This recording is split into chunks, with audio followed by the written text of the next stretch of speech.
આપણી આસપાસ બનતી ઘટનાના સમાચાર જોવા માટે HK24 ન્યૂઝને લાઇક કરો, શેર કરો, ચેનલને સબસ્ક્રાઇબ કરો। આજ રોજ આઈ ખેડૂત પોર્ટલ પર સબસિડી અંગે ખેડૂતોની અરજીઓ ચાલુમાં હતી, ત્યારે લાઇટ કોઈપણ પ્રકારનો ફોલ્ટ વગર મિનિટ સુધી બંધ રાખી, જેની તપાસ કરવા જતાં ભાંડો ફૂટ્યો। નાયબ કાર્યપાલ ઇજનેર PGVCL રાપરના ઉડાડુ જવાબ આપી વાતોને ગોળ ગોળ ફેરવતા ફોલ્ટ હતો તેવી ખોટી વાતો કરતા ઝાપટે લેવાયા। આ ખેડૂત પોર્ટલ પર કચ્છ જિલ્લાનો લક્ષ્યાંક હોય તેમાં રાપર તાલુકાને નુકસાની અને ઓનલાઈન અરજીઓમાં 2 સેકન્ડનું મહત્વ હોય છે।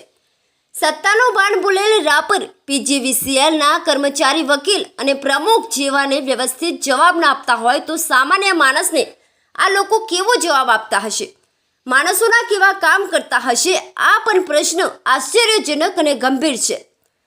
સામાન્ય માણસ ટેક્સ ચૂકવે, તેમાંથી પોતાનો પગાર લઈ અને સરકારી નોકરી કરે અને સરકારી કચેરીઓને પોતાના ઘરની ધોરાજી સમજી મનમાની વર્તન કરતા હોય તેવા લોકોને પોતાની સત્તા અને ફરજોનું ભાન કરાવવું એ જાગૃત નાગરિકની ફરજ છે।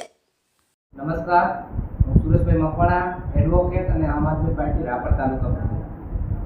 તારીખ 21/9/2024ના રોજ સવારે 9 વાગે આઈ ખેડૂત પોર્ટલ, જે ગુજરાતની વેબસાઇટ ખેડૂતો માટેની સબસિડી માટેની અરજીઓ ચાલુમાં થઈ હતી, જેમાં રાપર PGVCLના કર્મચારીઓ દ્વારા 9 વાગે લાઇટ બંધ કરી દેવામાં આવી, એટલે 34 મિનિટ સુધી લાઇટ બંધ રહી।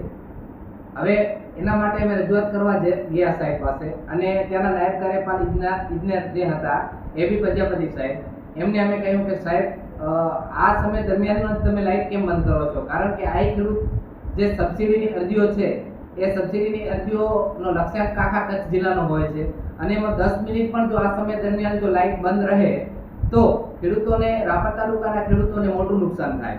પરંતુ સાહેબ એ વાત સાથે સહમત નથી। આ વાત સાથે અમારી કોઈ વાત સાંભળવા કે અમારી રજૂઆત સાંભળવા પહેલા ડાયરેક્ટ પોતાને મન ફાવે એ રીતેનું વર્તન કરવા લાગી ગયા, અને અમને કહે કે મારે કેટલા વાગે લાઇટ ચાલુ કરવી અને કેટલા વાગે બંધ કરવી એ મારા ઉપર ડિપેન્ડ કરે છે, એ તમે મને શીખવાડશો ને।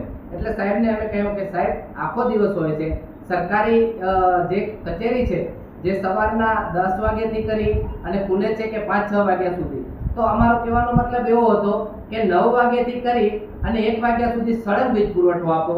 જો એના પહેલા તમારે કોઈ વીજ ફોલ્ટની કે કોઈ સમસ્યા હોય તો 9 વાગ્યા પહેલા તમે એ લાઇટને નિવેડો કરી લો, એ પ્રશ્નનો સમસ્યાનો હલ કરી લો, અથવા તો 1 વાગ્યા પછી કરો।